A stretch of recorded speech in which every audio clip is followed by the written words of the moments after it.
भक्तजनों, माताओं, बहनों, सादर जय श्री कृष्ण। हमारे YouTube चैनल में आप सभी का बहुत बहुत स्वागत है। मैं हूं आपके साथ आचार्य धर्मेंद्र शास्त्री। आज हम आपको बताने जा रहे हैं कि इस बार श्रावण माह के कृष्ण पक्ष की एकादशी कब रहेगी, एकादशी व्रत का शुभ मुहूर्त कब से कब तक रहेगा तथा व्रत का पारणा कब आपको करना चाहिए और व्रत की विधि क्या रहेगी, नियम क्या रहेंगे, पूजा की विधि क्या रहेगी, ये संपूर्ण जानकारी इस वीडियो के माध्यम से हम आपको प्रदान करेंगे।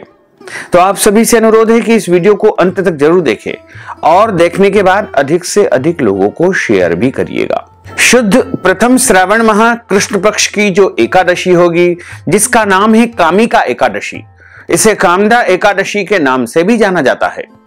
तो इस बार एकादशी तिथि का आरंभ 12 जुलाई 2023 की शाम को 6 बजे से हो जाएगा, जो कि अगले दिन यानी 13 जुलाई 2023 की शाम को 6:25 पर एकादशी तिथि समाप्त हो जाएगी, जो सूर्योदय व्यापिनी द्वादशी युक्त शुद्ध एकादशी होगी। हरिवासर जिसे कहा जाता है, वो 13 जुलाई 2023 गुरुवार के दिन ही एकादशी रहेगी।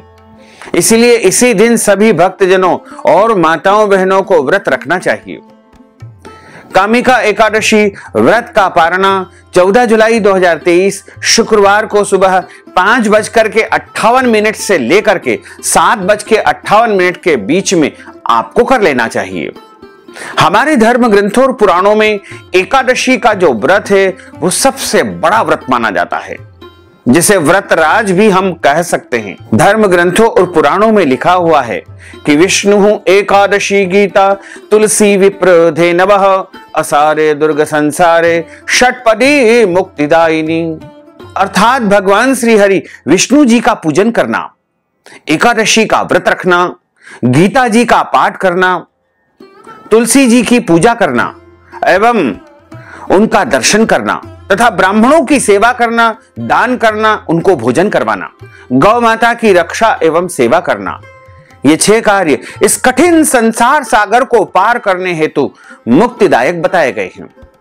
तो एकादशी का व्रत सभी को करना चाहिए। पूरे वर्ष में 24 एकादशी आती है, लेकिन जिस साल अधिक मास अथवा पुरुषोत्तम मास आता है, उस साल 2 अधिक एकादशी होती है, यानी उस वर्ष कुल मिलाकर के 26 एकादशी होती है। इस बार श्रावण का महीना अधिक मास है, पुरुषोत्तम मास है, इसलिए इस बार 2 अधिक एकादशी आएगी।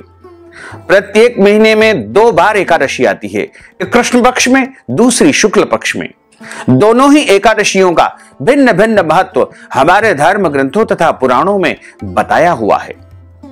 एकादशी का व्रत भगवान श्री लक्ष्मी नारायण जी का परम प्रिय व्रत है। इस व्रत को करने से भगवान अत्यंत प्रसन्न होते हैं और मनुष्यों के कई जन्मों के पाप जड़ से नष्ट हो जाते हैं तथा उनके पुण्यों का उदय होता है। जब मनुष्य के जन्म जन्मांतर के पाप नष्ट हो जाते हैं, तभी उन्हें सांसारिक एवं भौतिक सुखों की प्राप्ति होती है। जो भक्तजन एकादशी का व्रत करते हैं, उनको दशमी तिथि से लेकर द्वादशी तिथि तक कुछ महत्वपूर्ण नियमों का पालन अनिवार्य रूप से करना चाहिए। दशमी के दिन एक समय शुद्ध एवं सात्विक भोजन करें। इस दिन चावल, शहद, लहसुन, प्याज, मांस, मदिरा, मसूर की दाल, कटहल की सब्जी का उपयोग भोजन के रूप में बिल्कुल नहीं करना चाहिए।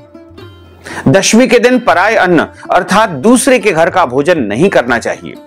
यदि किसी कारणवश आपको दूसरे के घर का भोजन करना पड़े, तो ऐसी परिस्थिति में कुछ धनराशि या दक्षिणा दान देकर के आप उसका प्रायश्चित कर सकते हैं। दशमी के दिन ब्रह्मचर्य व्रत का पालन करना है। एकादशी के दिन सुबह जल्दी उठ करके स्नान करें और स्नान करके शुद्ध और पवित्र धुले हुए कपड़े धारण करें। ध्यान रखें, इस दिन मैले कपड़े या फटे कपड़े नहीं पहनना चाहिए। मस्तक पर अपनी रुचि के अनुसार तिलक लगाएं।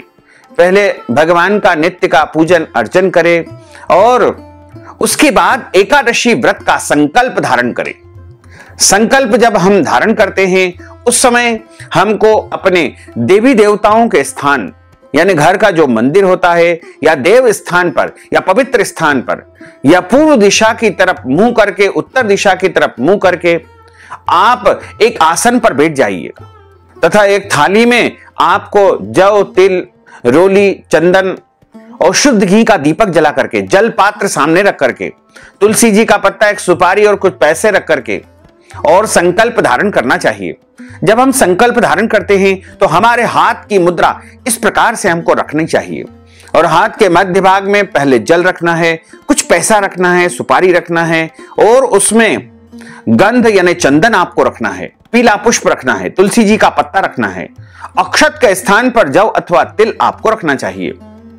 3 बार आप बोलिएगा ओम विष्णवे नमः, ओम विष्णवे नमः, ओम विष्णवे नमः। ओम तिथिर्विष्णु स्थावरो नक्षत्रम विष्णुरेव च योगश्च करणं विष्णु सर्वं विष्णुमयं जगत।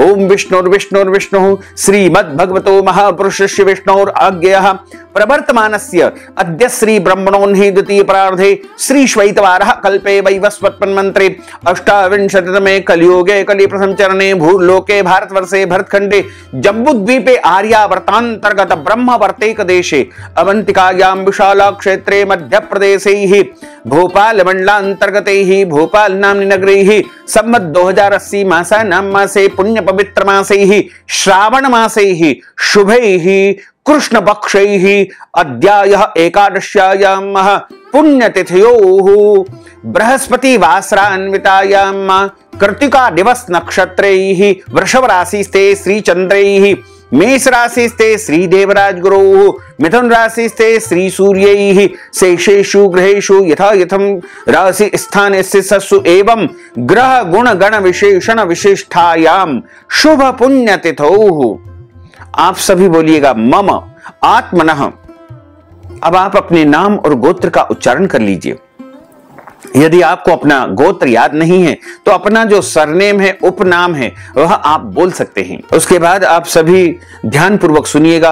श्रुति स्मृति पुराणोक्त वैदोक्त फल प्राप्त्यर्थम संकल्पित कार्य संसिद्ध्यर्थम लोके सभायाम राजद्वारे व्यापारे कृषि कार्ये सेवा कार्ये यश विजय लाभादि प्राप्त्यर्थम इह जन्मनि जन्मांतरे वा सकल द्रुतोपशमनार्थम 10 विधि लक्ष्मी प्राप्त्यर्थम बहुविध लक्ष्मी प्राप्त्यर्थम सर्वविध लक्ष्मी प्राप्त्यर्थम अप्राप्त लक्ष्मी प्राप्त्यर्थम प्राप्त लक्ष्म्यौश्चिरकाल संरक्षणार्थम अष्टविध लक्ष्मी प्राप्त्यर्थम आधिदैविक आदि भौतिक आध्यात्मिक त्रिविध तापोपशमनार्थम मम इह जन्मनि जन्मांतरे वा सकल द्रुतोपशमनार्थम सर्व पाप दोष क्षयार्थम अद्य दिवसे श्रावण मासे कृष्ण पक्षे ही कामिका एकादश्यायाम व्रत कर्माहम करिष्ये।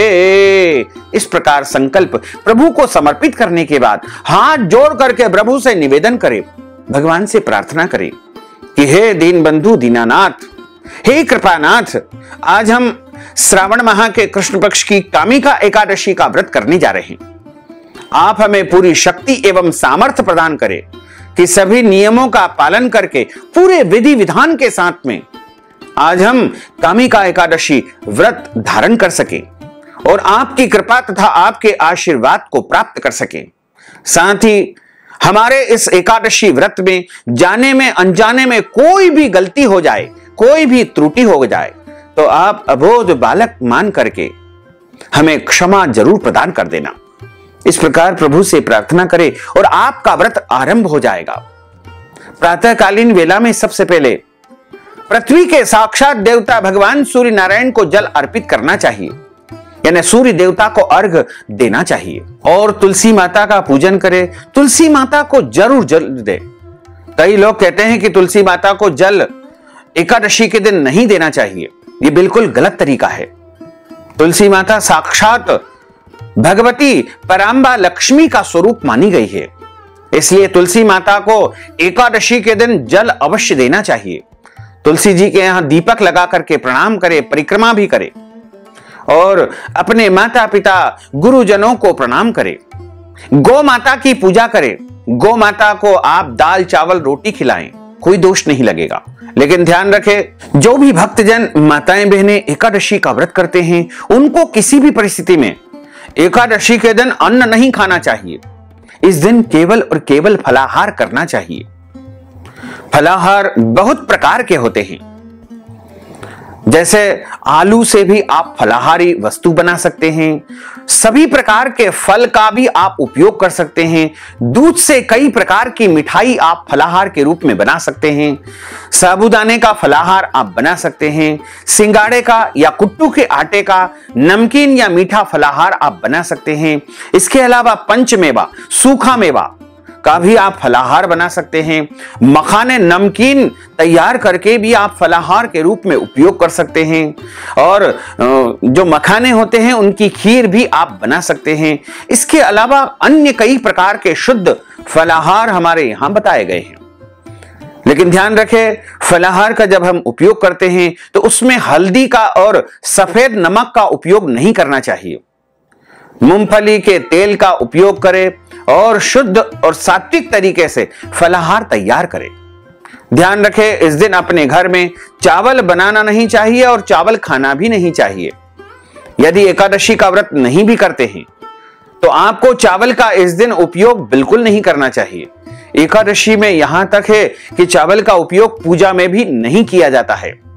नारचेत अक्षतम विष्णु, अर्थात भगवान विष्णु को अक्षत चावल के नहीं चढ़ाना चाहिए। इसी तरह एकादशी के दिन अपने घर में लहसुन, प्याज, मांस, मदिरा, अभक्ष्य भक्षण का उपयोग बिल्कुल नहीं करना चाहिए।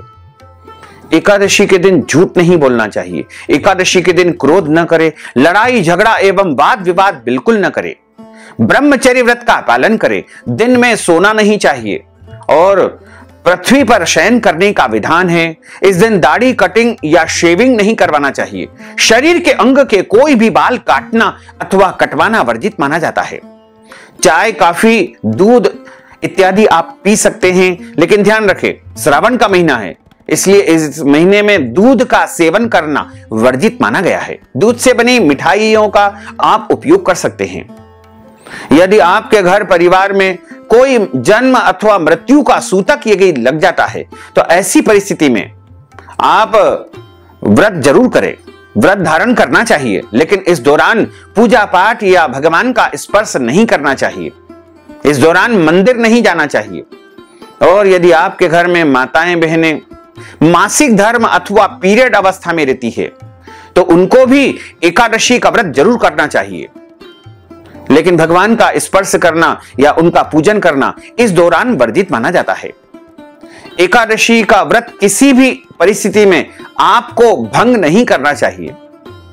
यदि आप पहले एकादशी नहीं कर पाए हैं और बीच में कोई एकादशी यदि आपकी छूट गई है तो भी आप इस एकादशी से अपना व्रत पुनः आरंभ कर सकते हैं। और जो मनुष्य एकादशी का व्रत करता है उसको अपने जीवन काल में कम से कम एक बार एकादशी व्रत का उद्यापन जरूर करवाना चाहिए या स्वयं ब्राह्मण के द्वारा करना चाहिए। लेकिन ध्यान रखें, अधिक मास या मल मास के दौरान जो पुरुषोत्तमी या कमला एकादशी आएगी उन एकादशियों में आपको व्रत का उद्यापन नहीं करना है। अन्य कोई भी एकादशी का शुभ मुहूर्त विद्वान ब्राह्मण से निकलवा करके विद्वान ब्राह्मण के माध्यम से आपको एकादशी व्रत का उद्यापन जरूर करना चाहिए। एकादशी के दिन किसी भी व्यक्ति का अपमान न करें, किसी भी प्राणी को न सताएं और घर के बड़े बुजुर्ग, माता पिता, सास ससुर, पूज्य पुरुषों का अपमान अथवा अनादर आपको बिल्कुल नहीं करना चाहिए। एकादशी के दिन पेड़ पौधों को काटना और छांटना नहीं चाहिए। तुलसी जी से आज्ञा लेकर के आप तुलसी जी के पत्ते तोड़ सकते हैं, इसका कोई दोष नहीं है, क्योंकि बिना तुलसी जी के एकादशी का व्रत अधूरा माना जाता है। संकल्प में भी आपको तुलसी जी का उपयोग करना है। भगवान को जब हम भोग लगाएंगे, नैवेद्य लगाएंगे, उसमें भी आपको तुलसी जी के पत्ता रखना चाहिए। इसलिए आप तुलसी जी के पत्ते आज्ञा लेकर के तोड़ सकते हैं। आज्ञा लेने का मतलब है तुलसी जी के सामने हाथ जोड़ करके प्रार्थना करें कि हे तुलसी माता, हम आपसे कुछ पत्ते लेने जा रहे हैं। इस प्रकार हाथ जोड़ करके प्रार्थना करने के बाद तुलसी जी के पत्ते आप तोड़ सकते हैं। एकादशी की रात्रि में जागरण करने का विधान है और एकादशी के दिन भगवान का विशेष रूप से पूजन अर्चन जरूर करना चाहिए। यदि आपके घर में ठाकुर जी की पूजा होती है, सेवा होती है, तो आप उस विधि से उनकी सेवा तथा पूजा करें। और यदि नहीं होती है तो एक पवित्र स्थान पर, शुद्ध स्थान पर एक चौक बना करके उसके ऊपर चौकी या पटे की स्थापना करें। उसके ऊपर लाल अथवा पीला कपड़ा बिछा करके मध्य भाग में भगवान लक्ष्मी नारायण की या शालिग्राम जी की या बाल गोपाल जी की या राधा कृष्ण जी की या सीताराम जी की मूर्ति या चित्र की स्थापना करें और उनके सीधे हाथ की तरफ गेहूं की ढेरी रख करके और एक कलश तांबे का या मिट्टी का या चांदी का रख करके उसके कंठ में एक कलावा बांध दे और ऊपर आम के पत्ते रख करके नारियल रख दे। सामने गौरी गणेश की स्थापना करे। सर्वप्रथम गौरी गणेश का पूजन करे, कलश का पूजन करे और भगवान नारायण का लक्ष्मी जी के साथ पूजन करे। पूजन अर्चन करने के बाद कथा का श्रवण करे और आरती उतारे, भगवान को भोग लगाएं। जो फलाहार आप तैयार करते हैं अपने स्वयं के लिए, उसका पहले भोग जरूर लगाएं। सुबह और शाम दोनों समय आप फलाहार कर सकते हैं। यदि आप कोई दवाई लेते हैं, औषधि ग्रहण करते हैं, तो आप 2 या 3 बार भी फलाहार ले सकते हैं, इसका कोई दोष नहीं है। लेकिन गलती से भी हमको अन्न का सेवन बिल्कुल नहीं करना चाहिए। यदि एकादशी तिथि समाप्त हो जाए तब भी हमको अन्न का सेवन नहीं करना चाहिए। पारणा करते समय ही हमको अन्न का सेवन करना चाहिए। बिना सूर्योदय के अगले दिन का सूर्योदय जब तक न हो तब तक हमें अन्न का सेवन बिल्कुल नहीं करना है। और एकादशी की कथा का श्रवण हमेशा ब्राह्मण देवता के मुख से ही करना चाहिए, क्योंकि ब्रह्म वाक्य जनार्दन। ब्राह्मण के मुख से कथा का श्रवण करें और कथा सुनने के बाद उनको यथाशक्ति अपने सामर्थ्य के अनुसार दक्षिणा अवश्य प्रदान करें। गोदान, अन्नदान या वस्त्रदान भी उनको कर सकते हैं। पारणा के समय ब्राह्मण भोजन करवाने का भी विधान है। और यदि ब्राह्मण भोजन नहीं करवा पाते हैं तो ऐसी परिस्थिति में उनको आटा, दाल, चावल सीधा सामग्री का दान करें या फिर नगद राशि का दान भी कर देंगे तो भी आपको ब्राह्मण भोजन का पूरा पुण्य लाभ प्राप्त हो सकेगा।